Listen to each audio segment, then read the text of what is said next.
Hi there, I'm Scott Lane, Game Director on New World, an upcoming open-world MMO from Amazon Games. In New World, you'll be up against the haunted wilderness of Aeternum, a mysterious island set in the twilight of the Age of Exploration. There's going to be massive siege battles and thrilling supernatural invasions, all of this in the midst of a stunning and diverse island. Before we go any further, I'd like to give you a little bit of background on the island, the characters, and what to expect while you're navigating Aeternum.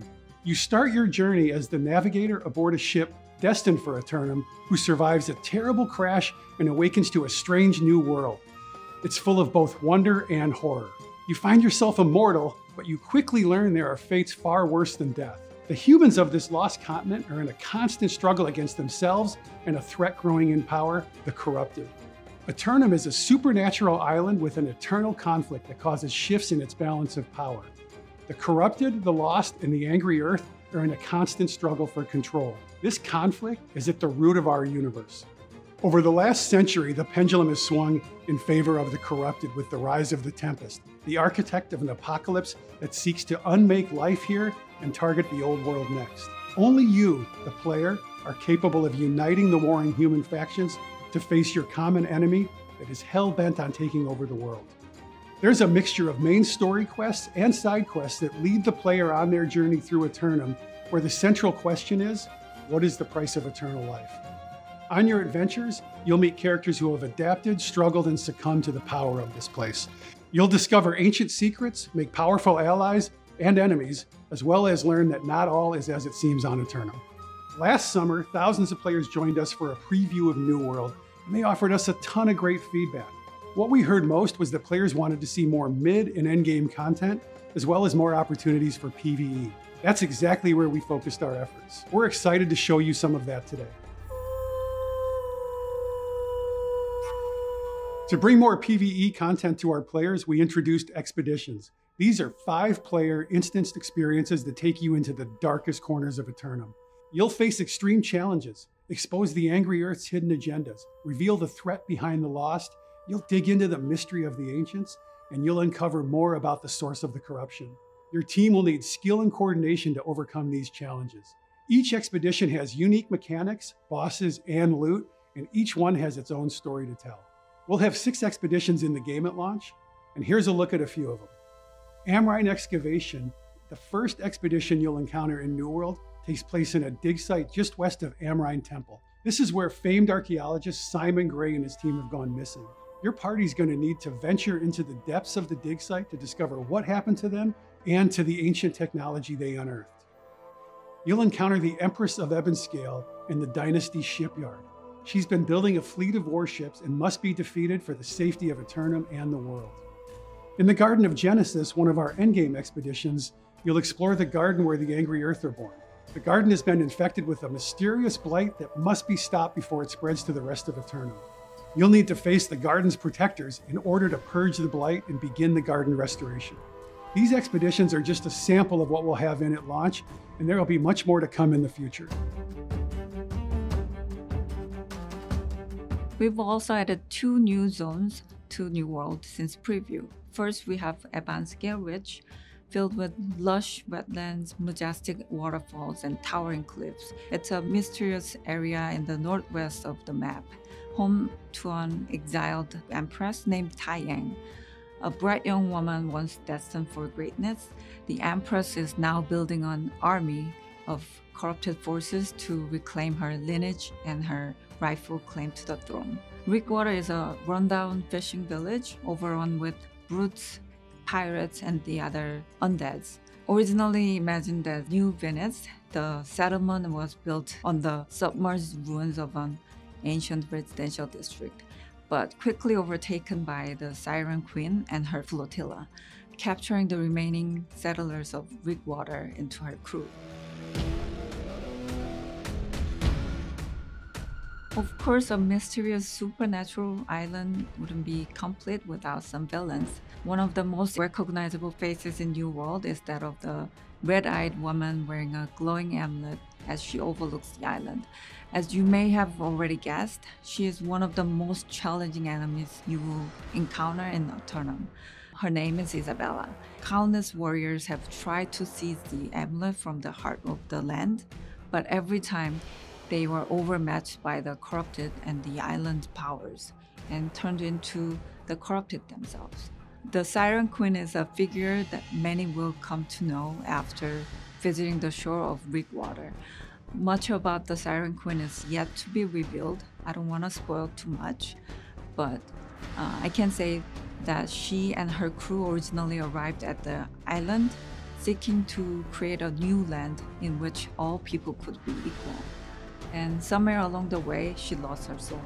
So we'll leave it at that, and I hope you enjoy your first encounter with her as you explore what Rickwater has to offer. In Abanscale Ridge, you will come face to face with a ruler like none you've ever seen before, the Empress. After fleeing her homeland and her envious half-brothers who sought her throne, she arrived in Aeternum alongside her loyal followers. Now she continues to cultivate the island's power and transform her loyal followers into her own army with the intent of returning home to exact her revenge. When the first explorers came to Aeternum, it was unoccupied. But over the time, the explorers, or what's left of them, have populated the island. Little is known about the ancients, but you will see evidence of their long ago existence on this island, and perhaps over time you will learn more. The corrupted are immortal and twisted servants of an ancient and mysterious force of madness and destruction. The lost are soulless, immortal, undead beings, caught between life and death in an endless cycle of pain and torment.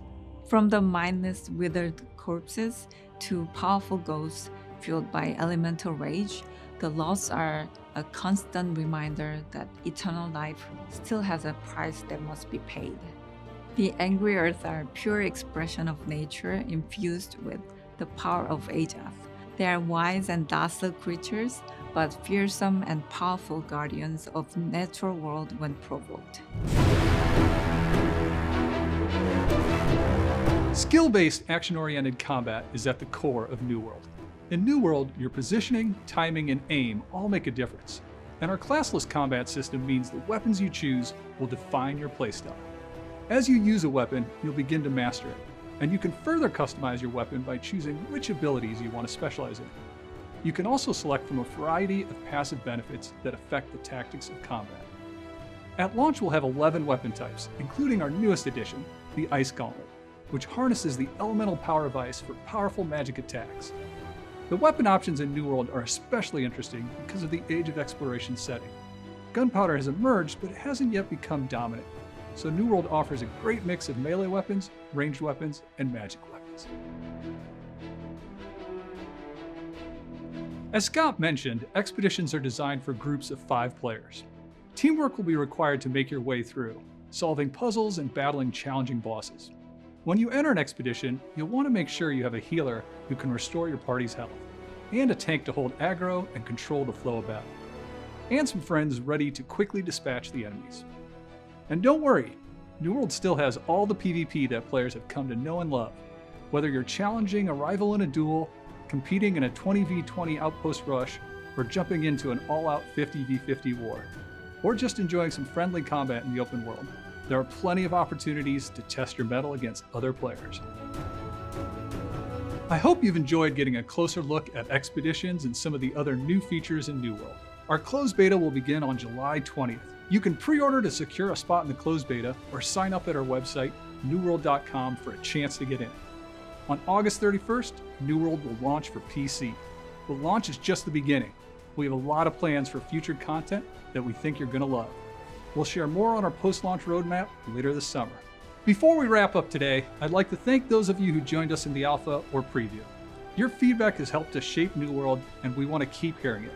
Together, we can make Aeternum a place that you won't want to leave. We can't wait to see you there.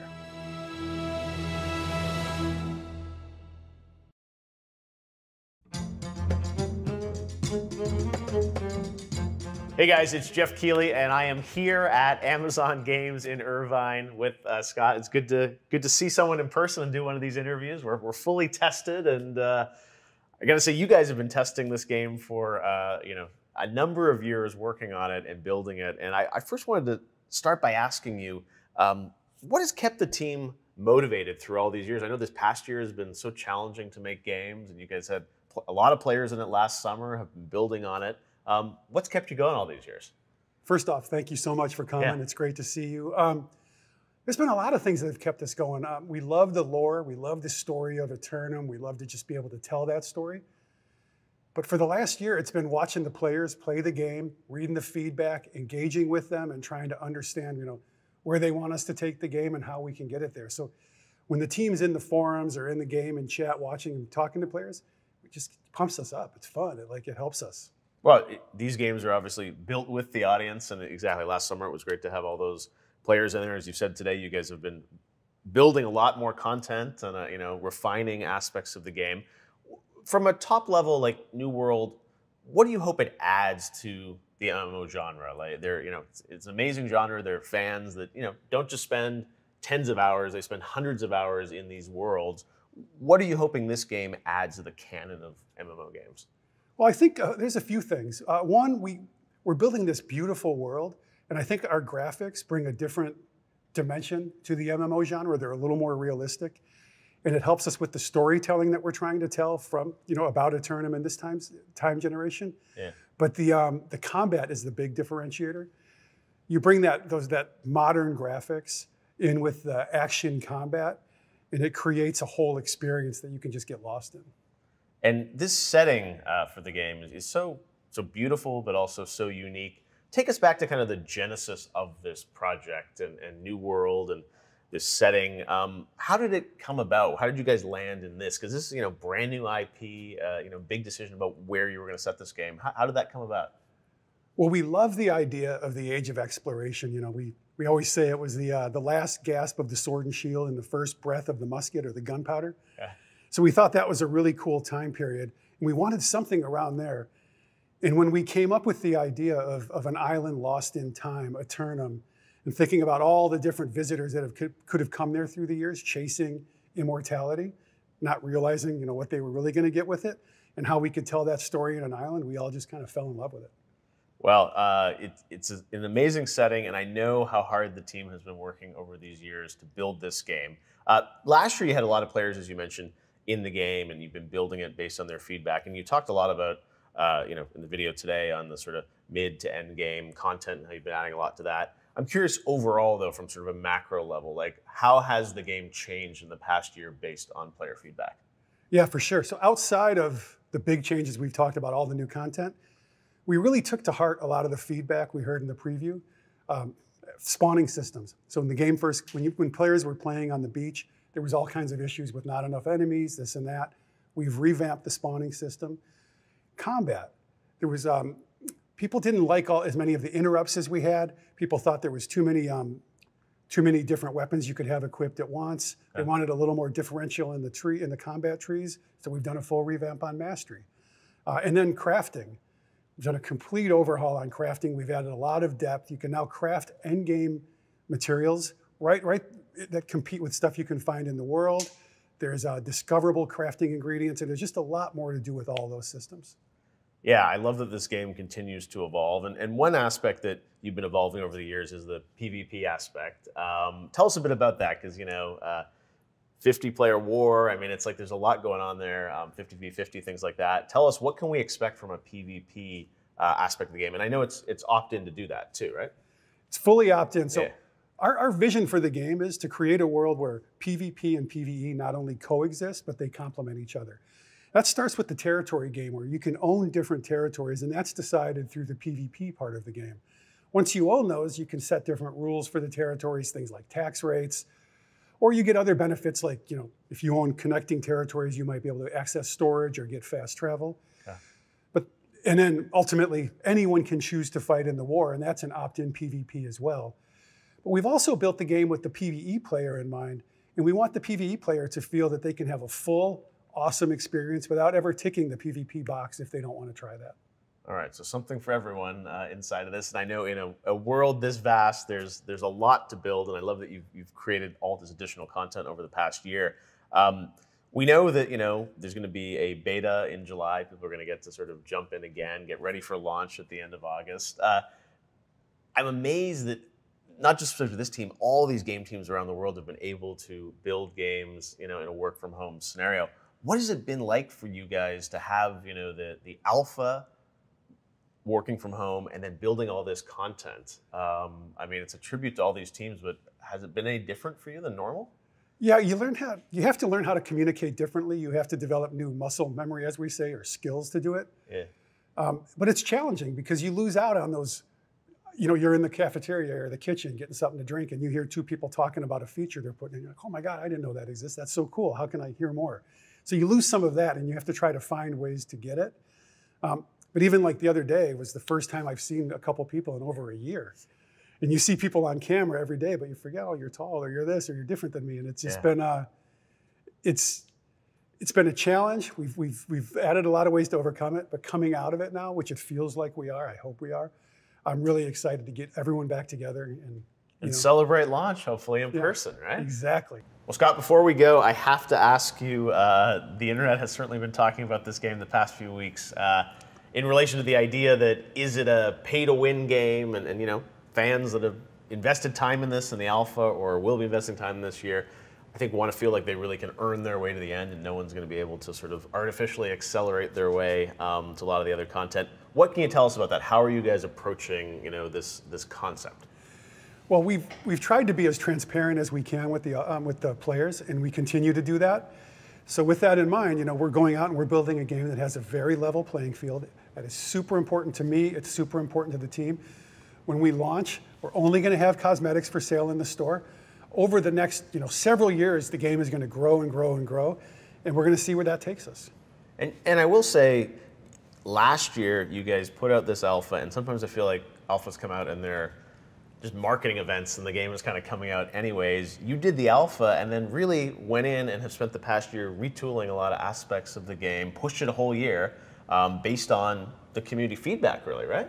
We took it to heart, and I hope it comes through for everyone when they see and hear what we're showing. And like I said, we revamped the combat, the crafting, the spawn system. We've added all of this new mid and end game content, all because of what we heard from people in the preview and in the alpha. So yeah, we're trying to, it's really important to us to watch, listen, and actually absorb what people are saying and then try to show that in the software. No, and this is, new IP from, Amazon, studio that's just getting into a lot of this stuff. Like, I think it's a huge endeavor, and I think a tribute to you and the team that you guys have built this. And this summer, it's finally time. It's looking great. So beta coming in July, right? July 20th, yep. July 20th, and then release August 31st. So for sure. The summer of New World after many, many years. And I know it hasn't been easy this past year, especially to develop the game. So thanks to you and the team for inviting us in, although all the teams at home, you and I are hanging out here, but they're working hard, and we can't wait to check out the game, New World. Thanks again, Scott. Appreciate it. Thank you so much.